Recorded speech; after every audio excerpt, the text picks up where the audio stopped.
하나님의 말씀을 들리게 하라. 마태복음 1장 18절에서 25절. 하나님의 보호자 요셉. 이전에도 설교한 적이 있는 인물, 많은 분들이 잘 주목하지 않는 인물 요셉에 대해서 알아보는 시간을 갖도록 하겠습니다. 우리가 요셉이라고 하면 창세기의 요셉을 떠올립니다. 야곱의 아들 요셉이 아니라 이번에는 마리아의 남편, 예수님의 법적인 아버지, 그리고 목수 요셉에 대한 이야기를 해보겠습니다.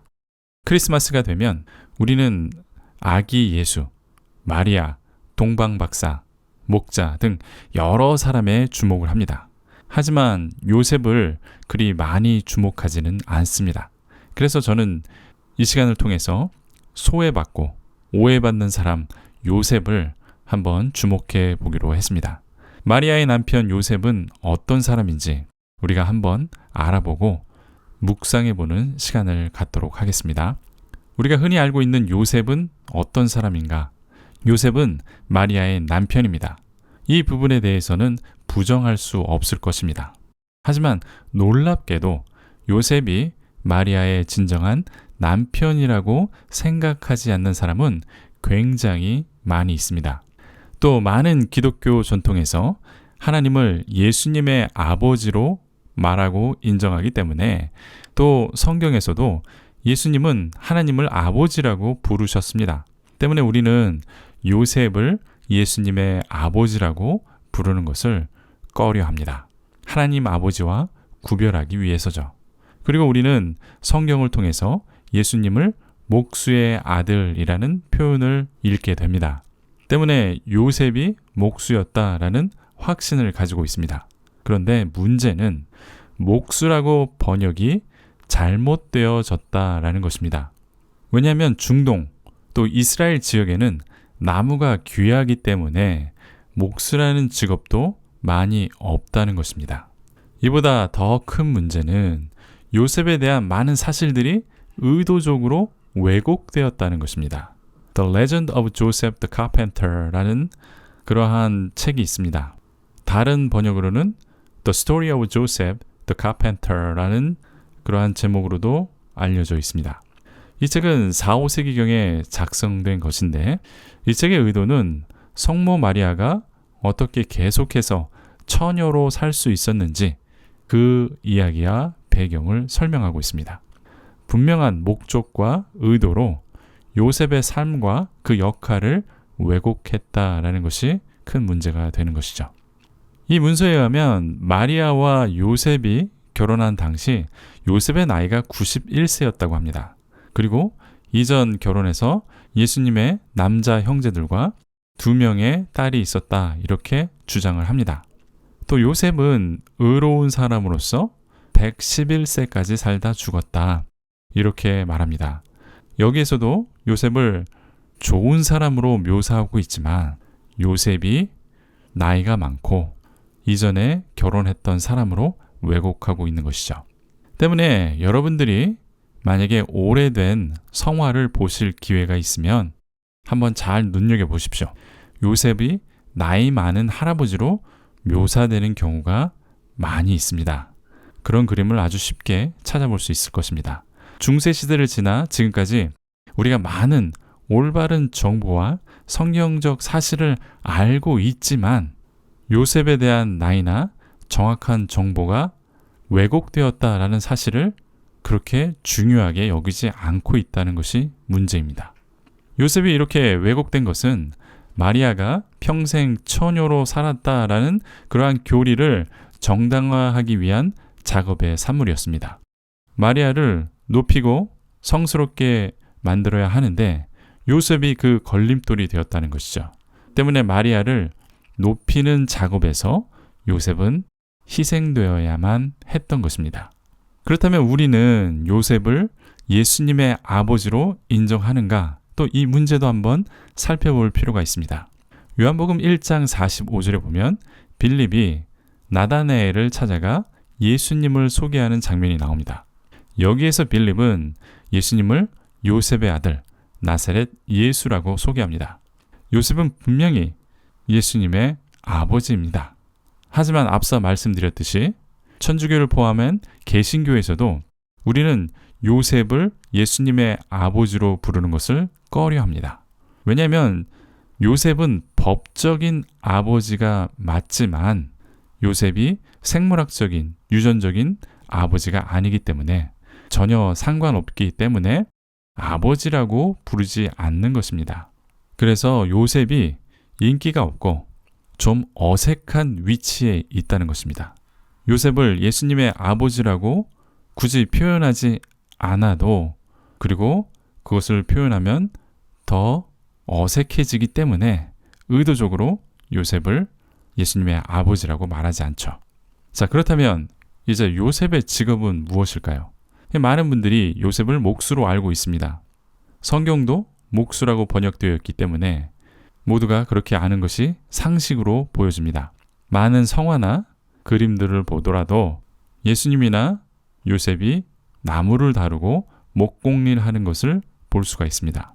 또 요셉이 목수라면 예수님도 당연히 목수의 직업을 택하고 살아가셨을 것입니다. 그렇다면 요셉은 정말 목수라는 직업을 가지고 살았을까?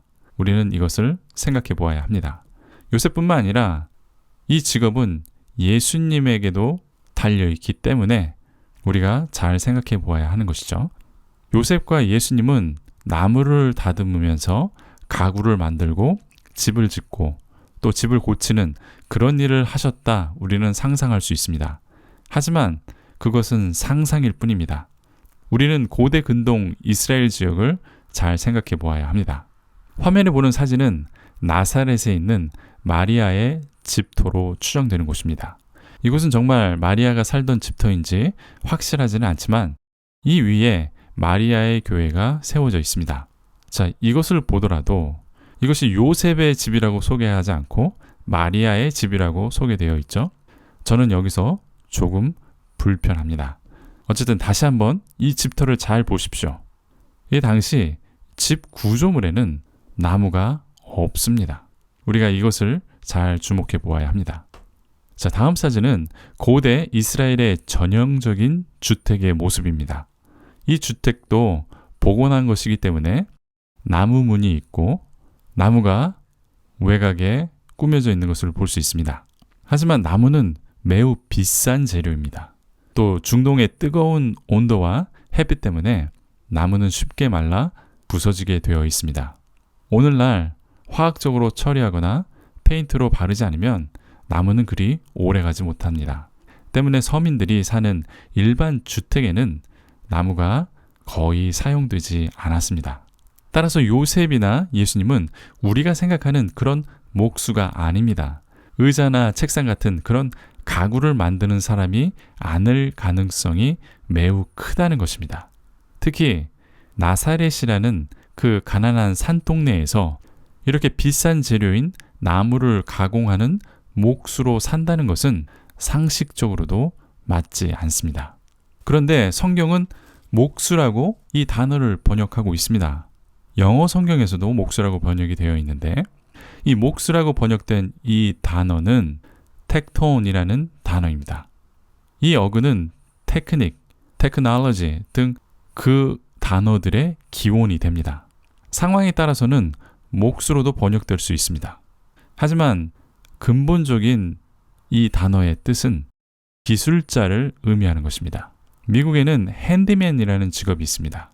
집과 관련된 여러 가지 일을 하는 사람입니다. 집에 간단하게 고장난 전기, 기둥, 배관 등 다양한 작은 작업들을 하는 사람을 말하는 것입니다. 아마도 요셉과 예수님은 이런 핸디맨이 아니었는가 그렇게 판단이 됩니다.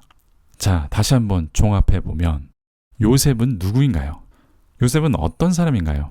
마리아의 남편도 아니다. 예수님의 아버지도 아니다. 목수도 아니다. 그러면 요셉은 진정 누구라는 것입니까? 참 애매하고 어쩌면 측은하기까지 합니다. 왜곡되고 무시하고 비하하는 사람이 요셉이 된 것이죠. 잘못되었다는 것은 알지만 사람들은 교종하고 싶은 의지도 그리고 상관하고 싶은 의지도 없습니다. 왜냐하면 중요하지 않은 사람이라고 판단되기 때문이죠. 하지만 저는 요셉이 이 세상에서 가장 중요한 임무를 맡은 사람 중 하나라고 평가합니다. 왜냐하면 아기 예수님께서 가장 필요한 사람은 아기 예수와 어머니 마리아를 보호할 남자였습니다.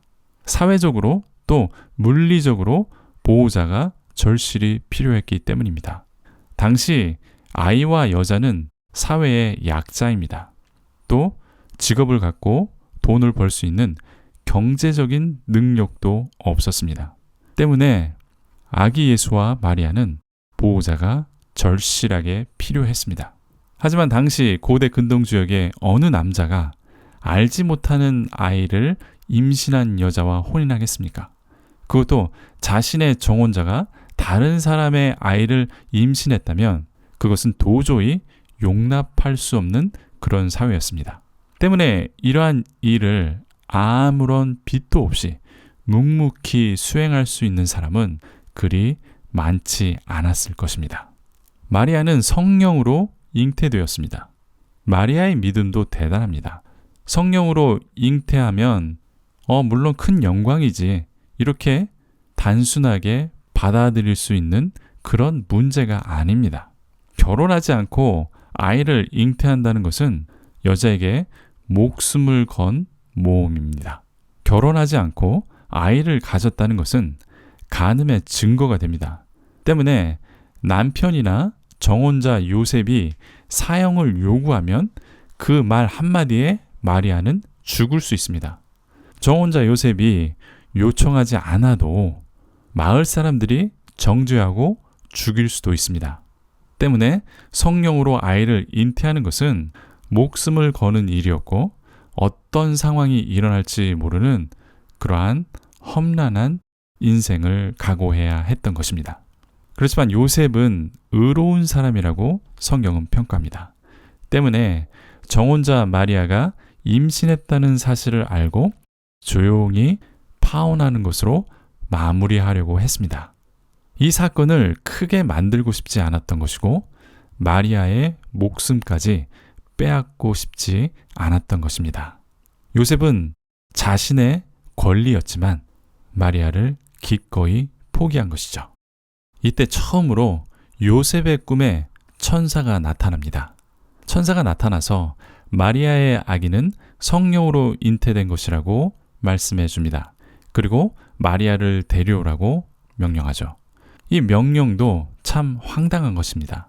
약혼자가 성령으로 잉태되었으니 데려오라 이런 꿈을 꾸었다고 그것을 즉시 실행하는 사람은 또 몇 명이나 될까요? 이 결심도 굉장히 어려운 것입니다. 그런데 요셉은 그 말씀을 믿고 천사의 명령대로 마리아를 데려옵니다.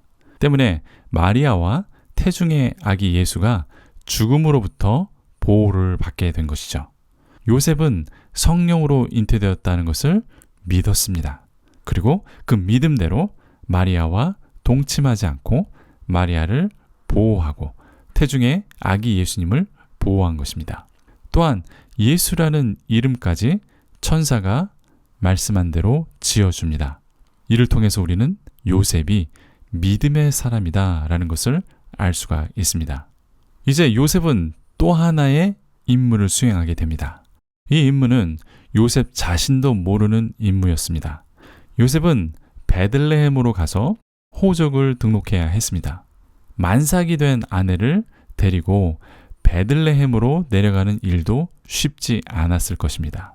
그런데 거기에서 아내가 진통을 하고 아기를 낳는다고 생각해 보십시오. 모든 숙소는 호적을 등록하러 온 사람들로 꽉 찼습니다. 잠잘 곳도 없고 아기를 낳는다는 것은 상상조차 할 수 없는 큰일입니다. 우리는 마리아가 정말 고생했을 것이다 이렇게 상상하지만 요셉이 얼마나 노력하고 숙소를 찾으려고 고생했는지 상상하는 사람은 많지 않을 것입니다. 숙소를 찾았던 사람도 또 마구간을 찾아낸 사람도 모두 요셉이었습니다. 요셉은 이렇게 숨어서 묵묵히 일하는 사람이죠. 그런데 이제 요셉에게 두 번째 천사가 꿈에 나타납니다. 꿈에서 천사를 보고 하나님의 명령을 수행한 사람도 성경에 그리 많지 않습니다. 그런데 요셉은 한 번도 아니고 이제 두 번째, 그리고 앞으로 또 세 번째 이렇게 천사의 명령을 받게 됩니다. 그런데 이번 두 번째 명령은 급하고 위급한 상황이었습니다. 헤롯 왕이 유대 지역에 왕이 태어났다는 소식을 동방박사들에게 들었습니다. 때문에 왕권에 위협을 느낀 헤롯 왕이 어디에서 태어났는지 그것을 성경적으로 조사를 합니다. 그랬더니 그곳이 베들레헴이라는 사실을 알게 됩니다. 헤롯 왕은 그 지역의 2살 이하의 아기들을 모두 죽이라는 끔찍한 명령을 내립니다. 때문에 급하게 요셉은 자다가 일어나서 마리아와 아기 예수님을 데리고 이집트로 떠납니다. 혹시 여러분들 중에 자다가 밤에 일어나서 이민 가신 분 있나요? 아니면 자다가 바로 일어나서 짐 싸, 우리 이사 가야 돼. 그런 분 계신가요? 전혀 이민을 가거나 이사를 갈 계획이 없었는데 갑자기 밤에 꿈을 꾸고 이민 가고 이사 간다고 생각해 보십시오. 하루 이틀 캠핑을 가고 여행을 가도 챙길 것이 많습니다. 어느 날 갑자기 일어나서 여행 가는 사람도 많지 않지만 자다가 일어나서 다른 도시로 가는 것도 아니고 다른 나라로 요셉은 묵묵히 가게 되는 것입니다. 요셉은 이러한 압박감에도 아무런 불평 없이 아무도 모르는 이집트 땅으로 떠납니다. 보통의 믿음의 사람이 아니라는 것이죠. 요셉의 이집트 생활이 상상이 됩니까? 아무도 아는 사람이 없습니다. 언어도 다릅니다. 문화도 다릅니다. 그런데 요셉은 아내와 아기를 먹여 살려야 합니다. 외국 생활의 위험에서 가족들을 보호해야 합니다. 그리고 그들이 살 집과 생활비를 벌어야 합니다. 이러한 막막한 상황에서도 요셉은 아무런 불평하지 않습니다. 그날 밤 바로 짐을 싸서 이민 가는 순종하는 종 요셉이었습니다. 추정에 의하면 이집트에서 예수님은 1년에서 2년 정도의 피난 생활을 한 것으로 보입니다. 그런데 어느 날 갑자기 이집트에서 요셉은 또 꿈을 꿉니다. 이번에는 마리아와 아기를 데리고 이스라엘로 돌아가라는 것입니다. 아니, 이제 이집트에서 겨우 정착하고 살만한 시기에 이제 다시 또 이스라엘로 돌아가라고 합니다. 이제 어쩌면 직장도 구했을 것이고 집안에 필요한 가구도 또 살림도 다 갖추었을 것입니다. 이제 정착해서 좀 적응하고 살만한데 이제 다시 돌아가라고 하는 것입니다. 요셉이 대단한 믿음의 사람이라는 것이 여기서 또 한 번 증명이 됩니다. 이번에도 자다가 일어나서 세 번째 길을 떠납니다. 이집트에 어떤 미련도 없이 어떤 지체함도 없이 그날 밤 짐을 싸서 일어나 다시 역 이민을 갑니다. 저 같으면 하나님께 따졌을 것입니다. 짐도 싸고 직장도 그만두고 월급도 정산해서 돌아가도 되지 않습니까? 집세도 정리하고 살림살이도 팔아서 여행 경비로 써야 되지 않겠습니까? 최소한 2, 3일이라도 주시면 제가 준비하고 가겠습니다. 그게 합리적인 거 아닙니까, 하나님? 저는 아마 이렇게 막 따졌을 것입니다. 더욱 이 상황이 지난번과는 다르지 않습니까? 쫓아오는 사람도 없고 위험한 상황도 아닌데 왜 굳이 바로 그날 밤 일어나서 도망가듯이 가야 했을까요? 자, 여기서 우리는 요셉이 어떤 사람인지 충분하게 알 수 있습니다. 성경은 요셉을 한 단어로 평가합니다. 의로운 사람이라고 말씀합니다. 아무도 알아주지 않아도 심지어 요셉을 평가절하하고 욕을 하고 왜곡해도 요셉은 의로운 사람이라고 성경은 이렇게 말씀합니다. 요셉의 평가는 지금도 그리 좋지 않습니다. 제가 요셉에 관한 그림을 찾는데 많은 어려움이 있었습니다. 요셉이 인기 있는 사람이 아니라 그림도 많이 없을 뿐만 아니라 또 대부분의 그림에서 요셉은 잠을 자고 마리아는 깨어 기도하고 있습니다. 요셉이 꿈에서 천사를 보고 충실하게 명령을 따랐다는 것을 칭찬하는 것이 아니라 요셉은 항상 잠만 자는 게으른 사람으로 표현하고 있는 것이죠. 반면 마리아는 깨어서 기도하고 영적인 사람이다라는 표현이 그림에서 나타납니다. 또 요셉은 늙고 힘이 없고 잠만 자는 사람이 되었습니다. 만약 누군가가 나를 이렇게 평가한다면 어떤 기분이 들까요? 영적으로 깨어있지 못해서 천사가 깨워야만 하는 그런 사람이 요셉일까요? 아니면 자다가도 하나님의 명령이 있으면 바로 일어나서 그 명령을 아무 불평 없이 충실하게 실행하는 그런 사람일까요? 여러분은 요셉을 어떻게 생각하십니까? 진정한 요셉은 어떤 사람일까요? 사람들은 요셉을 이렇게 평가합니다. 요셉은 진정한 마리아의 남편이 아니다. 요셉은 진정한 예수님의 아버지가 아니다. 그리고 요셉은 진정한 목수가 아니다. 이렇게 말합니다. 그렇다면 요셉은 누구인가요? 요셉은 어떤 사람일까요? 우리는 요셉을 어떻게 평가하고 받아들여야 할까요? 저는 요셉을 하나님의 보호자라고 말하고 싶습니다. 하나님의 보호자는 이중적인 뜻이 있습니다. 하나님께서 보내주신 보호자라는 뜻이 있습니다. 또 하나님을 보호한 보호자란 뜻도 됩니다.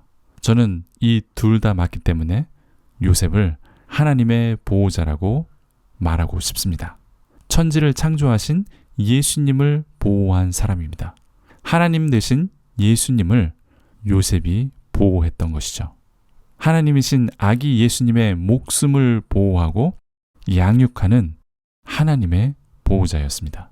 요셉은 다른 사람들이 어떻게 평가하건 하나님께서는 잘하였다, 충성된 종아, 이렇게 말씀하실 것이라고 저는 믿습니다. 아무도 알아주지 않았습니다. 아니, 나쁘게 평가하고 요셉의 삶을 완전히 왜곡했습니다. 하지만 성경의 평가는 의로운 사람이었습니다. 또 하나님의 평가도 충성된 종이라고 저는 믿습니다. 우리 주변에는 이처럼 요셉처럼 이름 없이 빚도 없이 충성되게 섬기는 사람들이 있을 것입니다. 아마 이 강해를 듣는 여러분이 요셉과 같은 사람일 수도 있습니다. 아무도 알아주지 않습니다. 아니, 나쁘게 평가할 수도 있습니다. 어쩌면 요셉처럼 오해받고 평가절하되는 사람일 수도 있습니다. 우리는 또 다른 요셉을 만들지 말아야 합니다. 우리의 주변 사람들에게 격려하고 칭찬해도 우리는 손해보지 않습니다. 혹시 우리 주변에 요셉 같은 사람이 없는지 한번 잘 눈여겨보십시오.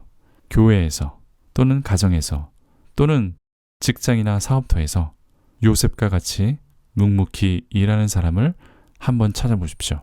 그리고 한번 격려해 주십시오.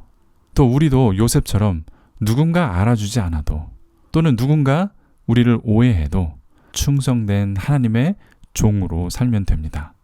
왜냐하면 우리의 상급은 이 땅에 있는 것이 아니라 하늘에 있기 때문입니다. 저와 성도님들은 요셉처럼 가정의 보호자가 되시고 또 교회의 보호자가 되시길 간구합니다. 하나님의 명령이 있다면 자다가도 일어나서 충성스럽게 우리의 가정과 교회를 섬기는 요셉과 같은 그러한 충성된 보호자로 살아가시길 간절히 축원드립니다. 아멘.